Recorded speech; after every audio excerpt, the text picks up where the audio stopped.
Hello and I welcome you all on keystone classes. तो आप सभी का स्वागत है।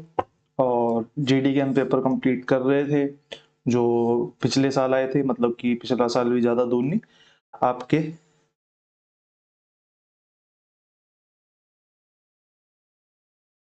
2024 में पेपर्स आए थे आपके, और 2025 की शुरुआत में अभी एक महीने बाद, मतलब कि 15 20 दिन बाद आपका दोबारा पेपर है 2025 में।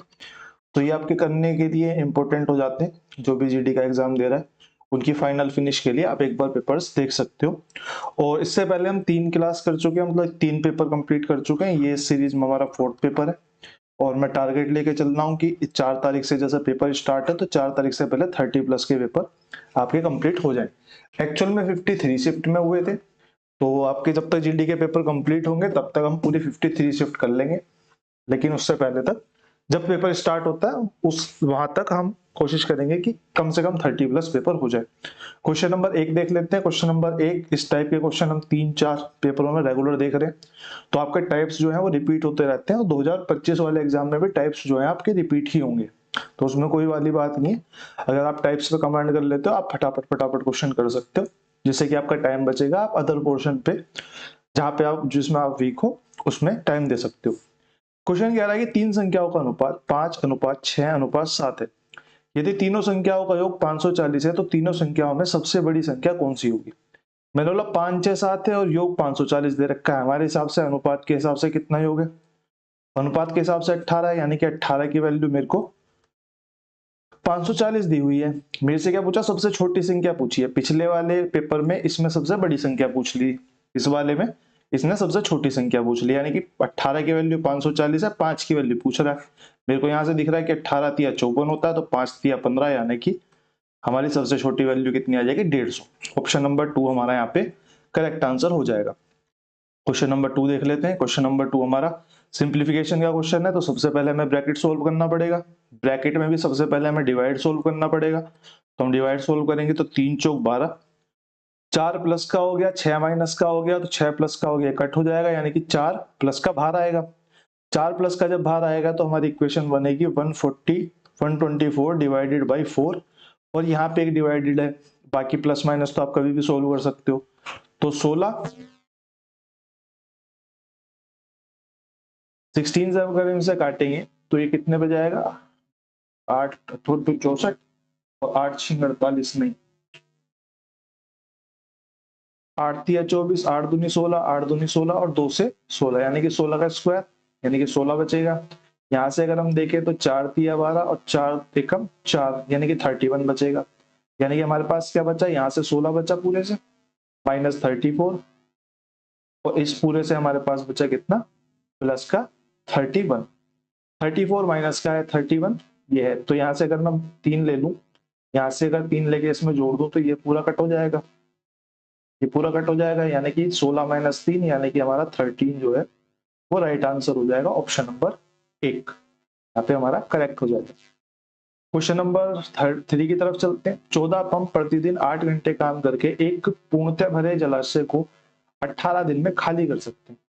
18 दिन में खाली कर सकते हैं। ऐसे कितने पंप 12 घंटे प्रतिदिन काम करके 4 दिनों में इसको खाली कर पाएंगे? भाई काम कितना है? एक जलाशय को खाली करना है, यहाँ भी एक जलाशय को खाली करना है। अगर हम इक्वेशन बनाए तो 14 पंप प्रतिदिन काम कर रहे हैं, कितने घंटे काम कर रहे हैं? 8 घंटे काम कर रहे हैं। कितने दिन में कंप्लीट हो रहा है? 18 दिन में कंप्लीट हो रहा है। कितना काम कंप्लीट हो रहा है? वर्क हम नीचे लिखेंगे, एक काम कंप्लीट हो रहा है, यानी कि एक जलाशय खाली हो रहा है। हम इसको बराबर रख देंगे सेकंड वाली इक्वेशन के। ऐसे कितने पंप, मेरे को नहीं पता कितने पंप, एक्स रख लेते हैं। मल्टीप्लाई में कितने घंटे काम कर रहे हैं? 12 घंटे। कितने दिन में खाली चाहिए? 4 दिन में खाली चाहिए। 4 दिन में क्या खाली चाहिए? उसी जलाशय, यानी कि वही जलाशय जिसका हमने वैल्यू 1 रखी थी। यहाँ पे एक रखो, जलाशय जलाशय लिख के भी काटोगे तो भी कोई फर्क नहीं पड़ता। कट कर लेते हैं, जिससे कट हो जाएगा। 4 से काटेंगे 4 दूनी 8, 2 से काटेंगे 2 6 12, और 6 से काटेंगे 6 तिया 18, यानी कि हमारी x की वैल्यू कितनी आ जाएगी? 14 मल्टीप्लाई में 3, यानी कि 42 हमारा यहाँ पे राइट आंसर हो जाएगा। ऑप्शन नंबर 4 हमारा यहाँ पे करेक्ट आंसर हो जाएगा। क्वेश्चन नंबर 3 के बाद क्वेश्चन नंबर 4 की तरफ चलते हैं। क्वेश्चन नंबर 4 क्या कह रहा है? 10% वार्षिक दर से धार दी गई राशि, एक सेकंड दीजिए, थोड़ा सा ऊपर हो गया, हाँ। 10% वार्षिक दर से उधार दी गई राशि एक निश्चित धनराशि पर 1 वर्ष का चक्रवृद्धि ब्याज कब अर्धवार्षिक रूप से संयोजित 1 वर्ष के साधारण ब्याज के बीच का अंतर 305 है। भाई 10% है। अगर मैं सिंपल इंटरेस्ट की बात करूं तो सिंपल इंटरेस्ट 1 साल में 10% ही निकल के आएगा, लेकिन क्योंकि कंपाउंड इंटरेस्ट अर्धवार्षिक रूप से संयोजित है और 10% पर एनम है, यानी कि हर 6 महीने में 5% मिलेगा।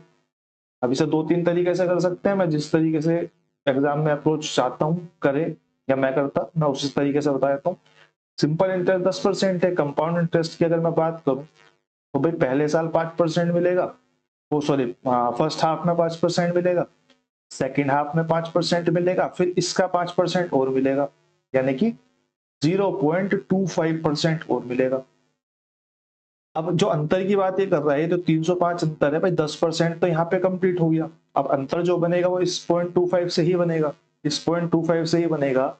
तो मैं ये कह सकता हूँ कि 0.25% की जो वैल्यू है वो मेरे को क्वेश्चन में 305 दी हुई है और मुझे 100% ये वैल्यू निकालनी है, तो मैं निकाल देता हूँ। 305 डिवाइडेड बाई 25, पॉइंट हटा देंगे, मल्टीप्लाई में 100 और ऊपर कितना 100% की मल्टीप्लाई कर देंगे, परसेंट से परसेंट कैंसिल आउट हो जाएगा।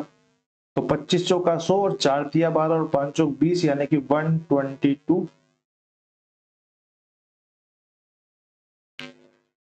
और 1230। ठीक है, ये हमारा राइट आंसर आ जाएगा। ऑप्शन नंबर 3 यहाँ पे हमारा करेक्ट आंसर हो जाएगा। क्वेश्चन नंबर 4 के बाद क्वेश्चन नंबर, आप इस वाले फॉर्मूले से भी जा सकते हो, अगर किसी को नहीं समझ में आया हो तो एक बेसिक फॉर्मूला आपको मैं बता देता हूँ, मैं हर क्लास में बताती हूँ एसएससी में। ये हमारा होता है सदाबहार formula, A plus B plus minus A multiply B by 100। अब इस केस में क्योंकि कंपाउंड इंटरेस्ट है, यहाँ पे प्लस निकल के आएगा बाहर।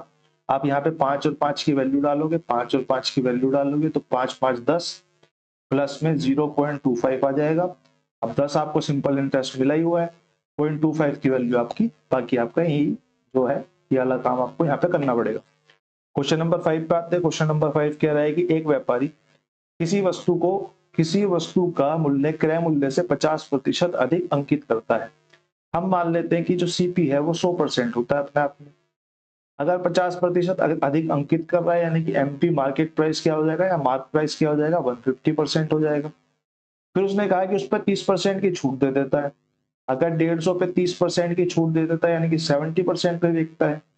तो अगर मैं देखूं तो 15 सत्ते 105 पे बेच रहा है, यानी कि एसपी कितना हो जाएगा, एसपी आपका 105 हो जाएगा। मेरे से पूछा लाभ परसेंट क्या होगा, लाभ कितना हुआ, उसे 100 की चीज खरीदी थी, 105 की बेच दी, यानी कि 5% का लाभ हुआ। किस पे हुआ, 100% पे लाभ हुआ। और मल्टीप्लाई में परसेंट निकालने के लिए 100% से परसेंट कट हो जाएगा, 5 से 20 बार जाएगा, 20 से 5 बार जाएगा, यानी कि 5% आपका यहाँ पे राइट आंसर आ जाएगा, ऑप्शन नंबर 3। क्वेश्चन नंबर 5 के बाद क्वेश्चन नंबर 6 पे चलते हैं। क्वेश्चन नंबर 6 हमारा कह रहा है ए अकेले किसी कार्य का काम को 20/3 दिन में पूरा कर सकता है और ए और बी मिलके उसे 5 दिन में पूरा कर सकते हैं। दो चीजें मिल गई मेरे को। मैंने बोला ए जो है वो 20/3 दिन में कर सकता है, ए प्लस बी जो है उसे 5 दिन में कर सकते हैं। ऊपर ऊपर का एलसीएम ले लो, यानी कि इस 20 का और इस 5 का एलसीएम अगर हम लेंगे तो वो आएगा 20। अब ये तो हमारे पास टाइम हो गया। अगर मैं वर्क की बात करूं तो 20/3 से अगर मैं इसे डिवाइड करूंगा तो ए का काम कितना आ जाएगा, 3। अगर 5 से इसको डिवाइड करूंगा तो बी ए और प्लस बी का काम कितना आ जाएगा, 4। अब ये ए प्लस बी का काम है, जिसमें कि ए का काम 3 यहाँ पे हम निकाल चुके हैं, तो बी का काम कितना हुआ, बी का काम 1 हुआ। फिर उसने कहा बी को अकेले काम पूरा करने में कितना समय लगेगा, तो बी को काम पूरा करने में कितना समय लगेगा, पूरा काम है 20 और बी काम कर रहा है एक दिन में 1, यानी कि कितने दिन लग जाएंगे उसे, 20 डेज में वो जो काम है वो उसको पूरा कर लेगा। ऑप्शन नंबर 4 हमारा यहाँ पे करेक्ट आंसर हो जाएगा। ठीक है, क्वेश्चन नंबर 6 के बाद क्वेश्चन नंबर 7 सिंपल बोर्ड मास का क्वेश्चन है। सबसे पहले डिवाइड सोल्व करेंगे, फिर मल्टीप्लाई सोल्व करेंगे, तो ये आपका क्वेश्चन जो है वो होमवर्क में हो गया। क्वेश्चन नंबर 7 के बाद क्वेश्चन नंबर 8 पे चलते हैं। क्वेश्चन नंबर 8 हमारा कह रहा है कि 17 छात्रों का औसत भार 53 kg है। उस समूह में एक नए छात्र के शामिल होने से औसत भार में 2 किलोग्राम की वृद्धि हो जाती है। नए छात्र का भार ज्ञात कीजिए। अब आप कर सकते हो इसे आराम से, कोई दिक्कत नहीं है। भाई 17 छात्र है जिनका औसत वेट जो है वो 53 है। 18 छात्र जो है उनका औसत वेट 2 किलोग्राम बढ़ गया, यानी कि 55 हो गया। अब आप 17 की मल्टीप्लाई इसमें करोगे, 18 की मल्टीप्लाई इसमें करोगे, इसमें से इसको घटा दोगे तो नए छात्र का वेट आ जाएगा। लेकिन क्योंकि हमें एग्जाम अप्रोच देखनी है तो मैं बोलूंगा यहाँ से कितना बढ़ा, 2 बढ़ा। 2 कितनों पे बढ़ा, 18 लोगों पे बढ़ा, यानी कि टोटल पे कितना बढ़ा होगा, टोटल पे 36 केजी बढ़ा होगा। अगर टोटल पे 36 केजी बढ़ा होगा यानी कि जो नया लड़का आया होगा वो पहले वाले औसत से 36 केजी ज्यादा आया होगा। तो न्यू बॉय जो है वो कितने का हो जाएगा, 53 प्लस में 36 यानी कि 89 केजी आपका यहाँ पे राइट आंसर आ जाएगा ऑप्शन नंबर 2। बेसिक से आप लोग खुद कर सकते हो। क्वेश्चन नंबर 9 पे आते हैं। क्वेश्चन नंबर 9 में एक अर्धगोले का व्यास मेरे को दिया हुआ है 63। हमें पता है व्यास किसी भी फॉर्मूले में लगता नहीं है, पूछा जा सकता है लगता नहीं है, तो हम इसको डिवाइड कर लेंगे 63/2, यानी कि रेडियस मेरे पास आ गई 63/2। मेरे से आयतन पूछा हुआ है, गोले का आयतन होता है 4/3 पाई आर की क्यूब, तो अर्धगोले का आयतन इसका आधा हो जाएगा यानी कि 2/3 पाई आर की क्यूब। डाल देते हैं इसमें 2/3 मल्टीप्लाई में पाई की वैल्यू कितनी होगी 22/7 मल्टीप्लाई में आर की क्यूब यानी कि 63/2, 63/2 और 63/2। ठीक बात है, काट लेते हैं। 2 से 11 बार चला जाएगा, 2 से पूरा खत्म हो जाएगा। 7 या 21 तिया 63 पे चली जाएगी माननी। ठीक है, अब तो और कुछ कटेगा नहीं। अब जब और कुछ नहीं कटेगा तो फिर आपको कैलकुलेशन करनी पड़ेगी। यहाँ पे हम 63 का वो लेंगे, क्या बोलते हैं उसे, 63 का स्क्वायर लेंगे। अब 63 का स्क्वायर हम किस तरीके से ले सकते हैं भाई,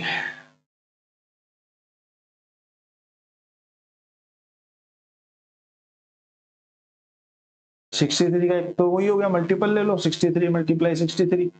एक तरीका अगर आपको फॉर्मूला लगाना है तो अलजेब्रा का फॉर्मूला लगा के इसका जल्दी से भी निकाल सकते हो। जैसे कि मैं आपको बताऊं, जैसे कि मेरे को पता है कि a प्लस बी का स्क्वायर जो होता है ये होता है A square plus B square plus 2ab।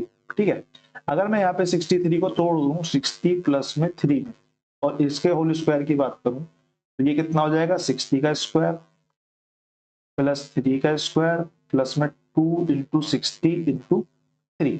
अगर मैं इसकी बात करूं तो ये हो जाएगा 36 18 दूनी 36 यानी कि 360।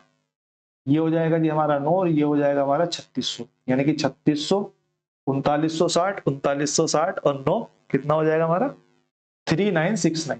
यानी कि इसकी वैल्यू मेरी कितनी आ जाएगी 3969। ये कैलकुलेशन आप फॉर्मूले को दिमाग में रख के कर सकते हो। ठीक है, इसलिए मैंने बता दिया। अगर बाई चांस कभी आता है ऐसा इस तरीके का स्क्वायर तो आप इस कैलकुलेशन को दिमाग में रख के कर सकते हो। क्या करना है, 6 6 36, 2 जीरो लग जाएंगी, 3 तिया 9, 9 जुड़ जाएगा, 6 दूनी 12 तिया 36, 360 और जुड़ जाएगा, खत्म। अब इसकी मल्टीप्लाई हम 3 में कर लेते हैं तो हमको यहाँ से क्या मिलेगा, हमको यहाँ पे 3 से मल्टीप्लाई करके क्या मिलेगा, 9 तिया 27 का 7, 2 हासिल, 6 दूनी 12 छत्तिया 18 और 2 20 की 0, 2 हासिल, 9 तिया 27 और 2 9 और 2 हासिल, 3 तिया 9 और 2 11, 11907 मल्टीप्लाई में 11 डिवाइडेड बाई 2 हमारा आंसर आ जाएगा। कर लेते हैं जी, 2 से अगर 11 से इसको डिवाइड करेंगे वो 11 से इसको मल्टीप्लाई करेंगे तो हमारे पास आएगा 7 और 7 और 9 और 0 और 2 और 1 और डिवाइडेड बाई 2। 2 से डिवाइड करेंगे तो 2 6 12,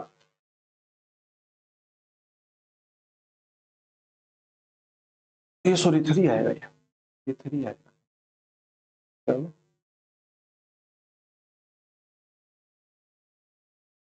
ये 3 आएगा 130। तो 2 6 12, 2 पंजे 10 और आपका फिर आएगा 2 पंजे 10, 2 चौक 8, 2 अट्ठे 16, 2 अट्ठे 16 और फिर एक बचा तो 2 पंजे 10, पॉइंट लगा के 0 आ जाएगी। ये आपका राइट आंसर आ जाएगा ऑप्शन नंबर।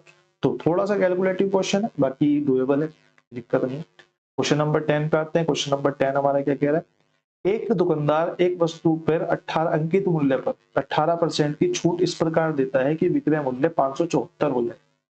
अगर मैं अंकित मूल्य की बात करूं, अगर मैं अंकित मूल्य को 100% मानता हूं, उस पर 18% की छूट देता हूं तो एसपी जो है वो आपका कितना हो जाना चाहिए, वो आपका 82% हो जाना चाहिए, 82% ऑफ एमपी।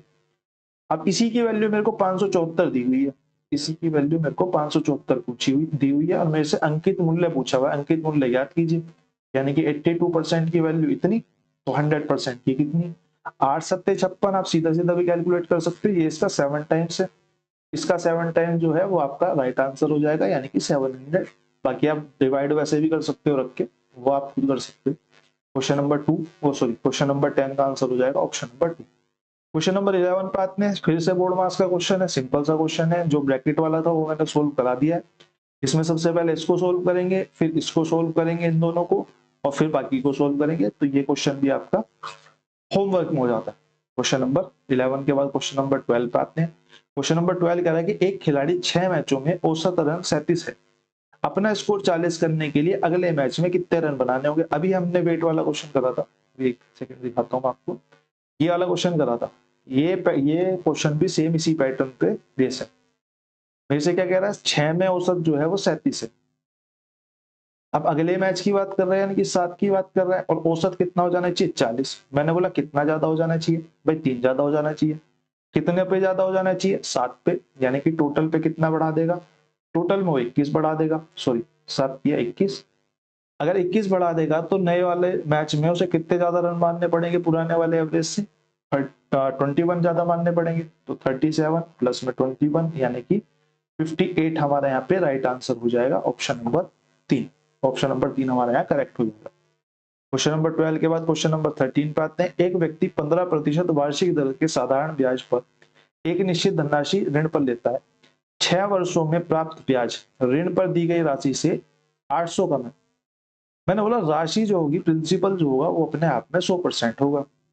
अब इसने क्या करा, इसने अगर मैं इंटरेस्ट कैलकुलेट करूं इसका, तो 6 वर्षों तक तो इंटरेस्ट पे रखा, और परसेंटेज क्या थी 15, यानी कि 15 छिका 90% उसने इंटरेस्ट पे कर दिया होगा। क्वेश्चन मेरे से कह रहा है कि ऋण पर दी गई राशि, यानी कि ये राशि जो है वो 800 रुपए कम है, किससे, धनराशि से, प्रिंसिपल से।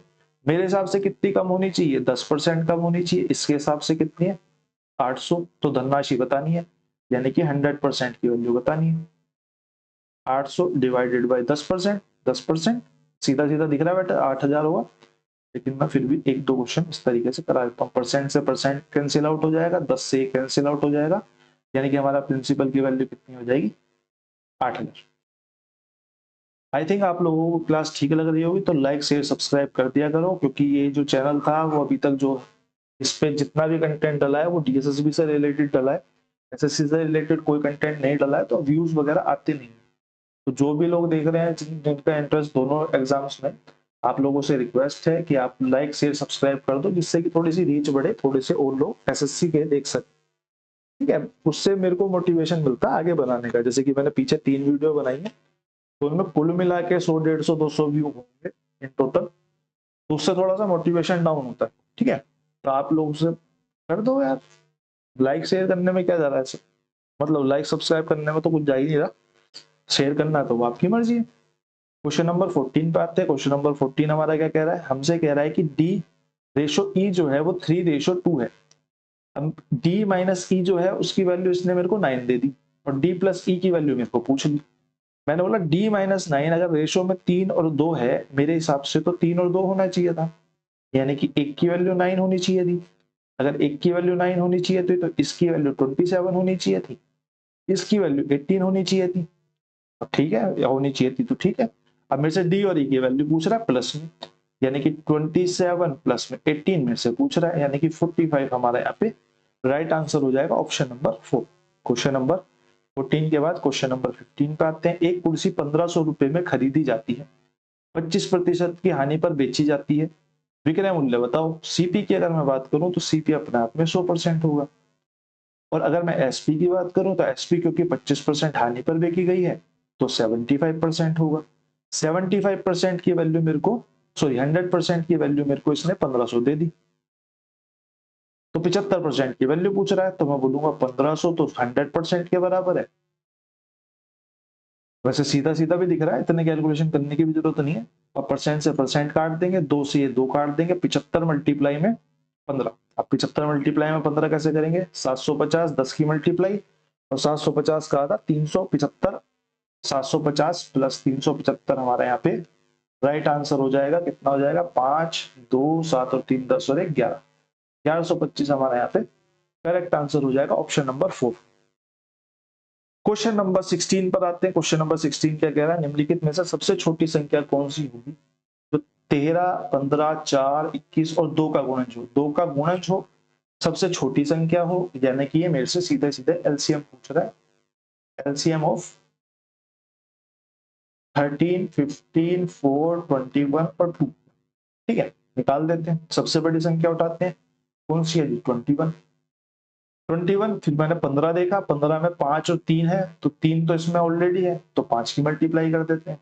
फिर मैंने किसको देखा, फिर मैंने देखा उससे छोटी संख्या, उससे छोटी संख्या 13 है, 13 अपने आप में प्राइम नंबर होता है, तो कोई मल्टीपल इसका है नहीं इसमें, 13 की पूरी मल्टीप्लाई कर देते हैं। फिर मैंने 4 को देखा, तो 4 का कोई मल्टीपल यहाँ पे अवेलेबल नहीं है, तो 4 की मल्टीप्लाई कर दी। 2 को देखा तो 2 का मल्टीपल यहाँ पे अवेलेबल है, तो ये मेरा आपका एलसीएम आ गया। अब एलसीएम आ गया तो एलसीएम काउंट कर लेते हैं, 5 चौक 20 और 20 दूनी 40, यानी कि 420 मल्टीप्लाई में 13 हो जाएगा। अब इसको कैसे करेंगे, तो इसकी मल्टीप्लाई वैसे कैसे करना है, नॉर्मल तरीके से। भाई जब तक कैलकुलेशन की जरूरत ना हो तब तक ऐसे इस तरीके से मल्टीप्लाई नहीं करनी ना, जब तक जरूरत ना हो। मैं बोलूंगा 13 चौका 52, यानी कि 5200 तो 1 आ गया, और 13 दूनी 26, यानी कि 260 1 आ गया। ठीक है, और इन दोनों को जोड़ दूंगा तो 5460 हमारा यहाँ पे राइट आंसर आ जाएगा। इसको तोड़ के थोड़ी कैलकुलेट कर लो और 5460 आपका आंसर आ जाएगा। क्वेश्चन नंबर 16 के बाद क्वेश्चन नंबर 17 पे आते हैं। किसी संख्या के 32%, किसी संख्या का 32% 476 में जोड़ा जाता है तो परिणामी संख्या वही प्राप्त होती है। अब आप मेरे को एक बात बताओ, किसी संख्या का 100% है और किसी संख्या का 32% है, प्लस में 476 है। अगर इन ये दोनों आपस में बराबर होगी तो मैं ये भी तो कह सकता हूँ कि जो 68% का गैप है यही ये संख्या है। 68% इज इक्वल टू 476। जैसे क्या पूछा, संख्या का मान, तो 100% की वैल्यू निकाल देते हैं। अब अगर मैं यहाँ पे मल्टीपल चेक करूं तो इसका 6 सत्ते 42 और 8 सत्ते 56, यानी कि 7 टाइम्स जा रहा है। इसका भी 7 टाइम्स जो है वो आपका आंसर हो जाएगा, यानी कि 700। ऊपर नीचे रख के आप काट के एक बार देख सकते हो, उससे आपकी कैलकुलेशन की प्रैक्टिस होगी। ठीक है, क्वेश्चन नंबर 17 के बाद क्वेश्चन नंबर 18 पे चलते हैं। एक भिन्न के अंश में 88% की वृद्धि की जाती है।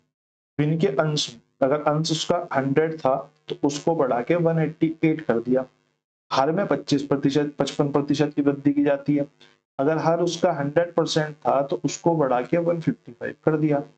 भिन्न जो प्राप्त होती है वो 1504 बटे में 775 प्राप्त होती है। तो मैं भिन्न को x और y मान लेता हूँ, x और y। तो मैं बोलूंगा 188 x डिवाइडेड बाई 155 y, यही तो है, इज इक्वल टू प्राप्त हो जाएगा किसके, 1504 अपॉन में 775 के। काट लेते हैं, किससे कटेगा, पहले 5 से काट लेते हैं, 5 एकम 5, 2 बच गया, 55 25 और 55 25, और तो मतलब कि यहाँ पे 5 ही बच जाएगा, ये पूरा कट हो जाएगा। 18 से काटेंगे तो मतलब 188 है ना, 18 नहीं 188 है, तो ये चला जाएगा 18 अट्ठे पे, 64 होते हैं ना, ये पूरा चला जाएगा अट्ठे पे, यानी कि मेरी x अपॉन में y की वैल्यू कितनी आ जाएगी, 8 बटे में 5। ठीक है, ये मैंने थोड़ा सा गेम खेला कि भाई 5 बटे में है तो 5 बटे में यहाँ पे सिर्फ यहाँ पे ही है और किसी में है ही नहीं, तो मेरा राइट आंसर ये हो, क्योंकि ये 5 ऊपर किसी को काट भी नहीं सकता। तो मैंने अट्ठे पे सीधी चला के देख ली तो 18 अट्ठे कट रहा है। क्वेश्चन नंबर 19 पे आते हैं। क्वेश्चन नंबर 19 क्या कह रहा है, क्यू को 50% लाभ पर एक लैपटॉप बेचता है। पी जो है वो क्यू को 50% प्रॉफिट पे एक लैपटॉप बेचता है। क्यू ने इसे आर को 60% लाभ पर बेच दिया। क्यू ने इसे आर को 60% के लाभ पर बेच दिया।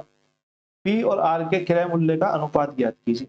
भाई मैंने बोला भैया यहाँ तो पी का तो जो क्रय मूल्य होगा वो 100% होगा।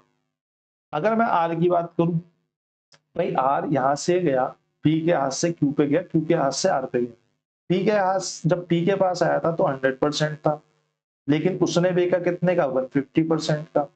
फिर क्यू ने आर को बेचा तो फिर उसने और रेट बढ़ा दिया, यानी कि 160 कर दिया। तो ये हमारे पास आर का किराया मूल्य आ जाएगा। अब इनका रेशो मेरे से पूछा है, रेशो मेरे से पूछा तो परसेंटेज से तो परसेंटेज काट देते हैं, 2 जीरो से 2 जीरो काट देते हैं, इन 2 जीरो से इन 2 जीरो को काट देते हैं, 5 से काटेंगे,